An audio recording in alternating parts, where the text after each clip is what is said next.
రాజ్యాంగ పరిరక్షణకు అన్ని వర్గాల ప్రజలు ముందుకు రావాలి.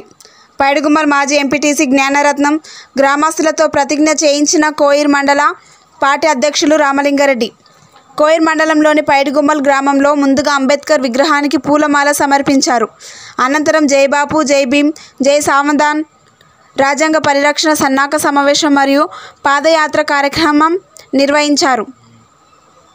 కార్యక్రమంలో కోయిర్ మండల కాంగ్రెస్ పార్టీ అధ్యక్షులు రామలింగారెడ్డి మాట్లాడుతూ, రాజ్యాంగం ప్రతి పౌరుని హక్కు. అలాంటి గొప్ప రాజ్యాంగాన్ని అందించిన డాక్టర్ బాబాసాహెబ్ అంబేద్కర్ను పార్లమెంట్ సాక్షిగా అవమానిస్తూ కేంద్ర హోంశాఖ మంత్రి అమిత్ షా చేసిన వాక్యాలకు వ్యతిరేకంగా నిరసన ఏఐసిసి పిలుపు మేరకు జై బాపు, జై భీమ్, జై సంవిధాన్ కార్యక్రమాన్ని జైరాబాద్ నియోజకవర్గం అన్ని గ్రామాలలో నిర్వహిస్తున్నామని అన్నారు. డాక్టర్ బాబాసాహెబ్ అంబేద్కర్ గారు రచించిన రాజ్యాంగం యొక్క విలువలు, రాజ్యాంగ స్ఫూర్తిని గ్రామ ప్రజలకు వివరించామన్నారు. యాత్రలో పాల్గొన్న ప్రజలందరికీ కృతజ్ఞతలు తెలియజేశారు. ఈ కార్యక్రమంలో కోయిర్ మండల కాంగ్రెస్ ముఖ్య నాయకులు పైడిగుమ్మల్ మాజీ ఎంపీటీసీ బి జ్ఞానరత్నం, గ్రామ కాంగ్రెస్ నాయకులు దావీదు, ఏసయ్య, ఆనందం, లక్ష్మయ్య, స్వామిదాస్, లక్ష్మయ్య, బాలయ్య, అంజయ్య, రామయ్య, నరసింహులు, చంద్రయ్య, ఆనందం, యువ నాయకులు సంపత్, ప్రేమ్ కుమార్, మోహన్, అశోక్, అజయ్ రాథోడ్, మహిళా కాంగ్రెస్ నేతలు, వివిధ గ్రామాల కాంగ్రెస్ నాయకులు ఈ కార్యక్రమంలో పాల్గొన్నారు.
ప్రభుత్వము రాజ్యాంగాన్ని కించపరుస్తూ వివిధ దుష్ప్రచారాలు చేస్తున్నారు. కాబట్టి మనం అందరము ఏకమై మనం ప్రతిజ్ఞ చేస్తాం.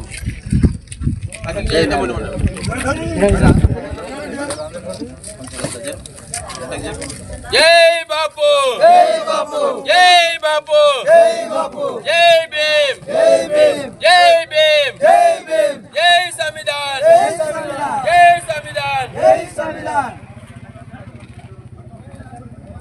संगारेड्डी साहब आ जाओ इधर जरा, इधर आओ। आओ शमशेर भाई।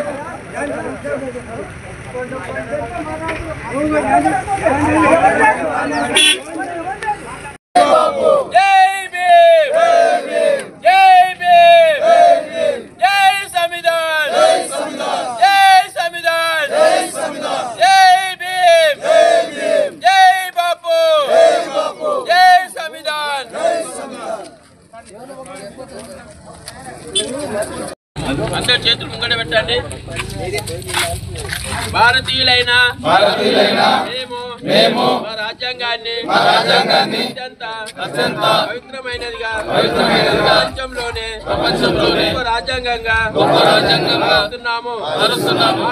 మాకు సార్వభౌమత్వ, సామ్యవాద, లౌకిక, ప్రజాస్వామ్య, గణతంత్ర రాజ్యాంగంగా నిర్మించుకోవడానికి సాంఘిక, ఆర్థిక, రాజకీయ న్యాయాన్ని ఆలోచన భావ ప్రకటనలను అంతస్తుల్లోనూ అవకాశాల్లోనూ సమానత్వాన్ని నిర్మించడానికి కుల, మత ప్రాంత వర్ణ లింగ ధనిక వేద లాంటి ఏ రకమైన భేదాలు లేకుండా అందరికీ సమాన హక్కులు బాధ్యతలు రాజ్యాంగము కల్పించింది. ఇటీవల పరిణామాలు రాజ్యాంగ స్ఫూర్తిని దెబ్బతీస్తూ ప్రజాస్వామ్య విలువలను కాలరాస్తూ సమాజంలో అశాంతి నెలకొల్పుతున్నాయి. విభేదాలు సృష్టిస్తూ రాజకీయ అనుగడ కోసము విద్వేషాలను రెచ్చగొడుతున్నాయి. ఇలాంటి తరుణంలో శాంతి అహింసలను మూల సూత్రములుగా మనకు బోధించిన మహాత్ముడే పూర్తిగా మనుషులంతా ఒకటే అంటూ రాజ్యాంగంలో అందరికీ సమాన హక్కులు కల్పించిన డాక్టర్ బాబాసాహెబ్ అంబేద్కర్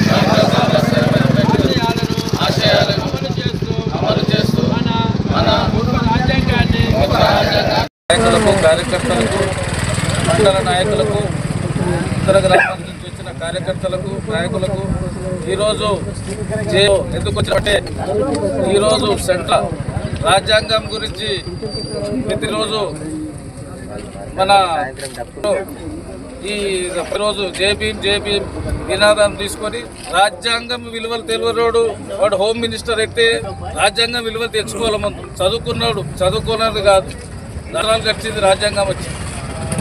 ఇచ్చిన నరేంద్ర మోదీ, అమిత్ షా గారు ఈ రాజ్యాంగం ఉంది కాబట్టి ఈరోజు కల్పించింది. అదే రిజర్వేషన్ల పైన ప్రతి ఒక్కరు అవుతున్నారు. కాబట్టి ఈరోజు దయచేసి కానీ వ్యతిరేకించిన వాళ్ళను ఎవరిని కూడా ఇబ్బంది ఏదైనా చేస్తే కూడా వాళ్ళని కూడా పెద్ద ఎత్తున వాళ్ళ దిష్టిగా మండలి రాజ్యాంగం వ్యతిరేకంగా ఏముంది. ఇప్పుడు రేవంత్ రెడ్డి గారు కూడా ఇళ్లలో ఒకటి అవుతున్నాయి. ఇంకా కొంత ఇప్పుడు ఇళ్ళదైతే వస్తుంది. మహిళలది ఏదైతే 2500 ఉందో ఎక్కువ లేదు. ఒకటి దయచేసి ఇప్పుడు మనకు ఉచిత కరెంట్ ఉంది, బస్ ఫ్రీ ఉంది, బియ్యం సన్న బియ్యం. మళ్ళీ ఇప్పుడు రేళ్ళలో కొంత 80% మందికి మాఫీలు వచ్చినా 20 తీసుకొని గవర్నమెంట్ కూడా వాళ్ళకు కూడా మాఫీ. ఈ ప్రభుత్వం మొన్న సంవత్సరం ఒకటి అంచెలుగా తీసుకొని రేవంత్ కాబట్టి ఆయన హామీలను నెరవేరుస్తారని కోరుకుంటూ ఉపన్యాసం